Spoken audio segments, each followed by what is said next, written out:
হিমালয়ের বুকে ভারতের উত্তরখণ্ডে সমুদ্রপৃষ্ঠ থেকে প্রায় ১৬,৫০০ ফুট উচ্চতায় একটি নির্জন ছোট্ট বরফে ঢাকা লেক, যার নাম রূপকুণ্ড।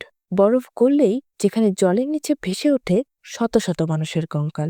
কিভাবে বরফে ঢাকা এই লেকে একসাথে এত মানুষের কঙ্কাল এলো, এবং এতগুলো মানুষ একসঙ্গে এই নির্জন লেকে কেনই বা এসেছিল?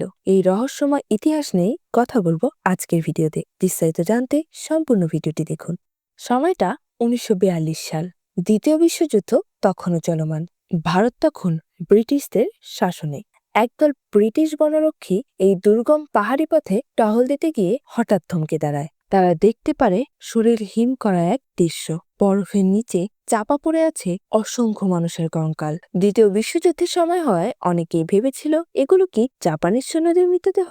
কিন্তু এ বিষয়ে তদন্ত যতটা এগোয়, রহস্য তত গভীর হয়। কারণ এই কঙ্কালগুলো কয়েক দশকের নয়, বরং কয়েক শতাব্দীর পুরনো। এই সময় এসে সবার মনে একটাই প্রশ্ন জাগে, তাহলে এরা কারা ছিল? এই প্রশ্নের ভিত্তিতেই রূপকুণ্ড থেকে যায় দীর্ঘ সময়ের এক অমীমাংসিত রহস্য হিসাবে। কিন্তু আধুনিক বিজ্ঞানের দৌড়াত জানা যায় এই কঙ্কালগুলোর বৈশিষ্ট্য সম্পর্কে।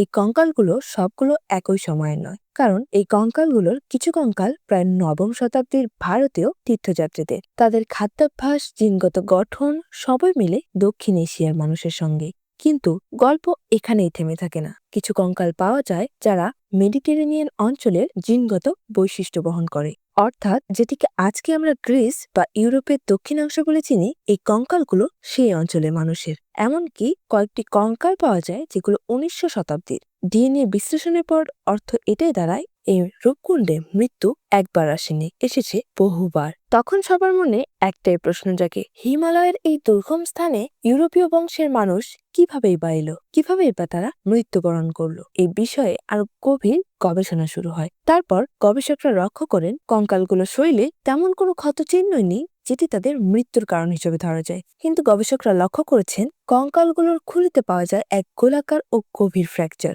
যেগুলো কোনো অস্ত্রের আঘাত নয় কিংবা যুদ্ধেরও চিহ্ন নয়। গবেষকদের সিদ্ধান্ত, এই আঘাতগুলো হয়েছিল উপর থেকে ভারী কিছু মাথায় পড়ার কারণে, যাতে করে আরো একটি ভয়ঙ্কর সম্ভাবনা সামনে আসে।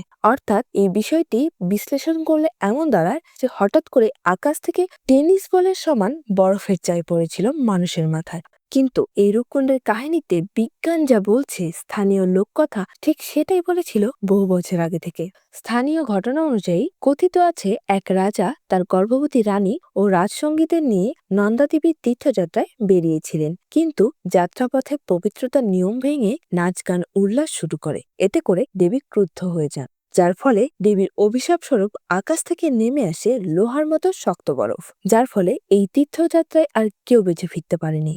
এত সব ঘটনার পরেও প্রশ্ন থেকেই যায়, কেন বিভিন্ন শতাব্দীর মানুষ একই লেকে এসে মৃত্যুবরণ করলো? ইউরোপীয় বংশোদ্ভূতরা ঠিক কি খুঁজছিল? এটা কি একই ধরনের প্রাকৃতিক দুর্যোগের ফল, নাকি ইতিহাসের পাতায় লুকিয়ে থাকা আরো কোনো গল্প? রূপকুণ্ড আজও নীরব, আর সেই নীরবতার মধ্যেই লুকিয়ে আছে সব থেকে বড় প্রশ্নগুলি। হিমালয়ের নিস্তব্ধতায় রূপকুণ্ড আজও জমিয়ে রেখেছে মানুষের অহংকার, প্রকৃতির সীমা, ইতিহাসের সব থেকে ঠান্ডা এক রহস্য। আপনার কি মনে হয়, এটা কি শুধুমাত্র একটি দুর্ঘটনা ছিল, নাকি প্রকৃতি মানুষকে তার জায়গা মনে করিয়ে দিয়েছিল?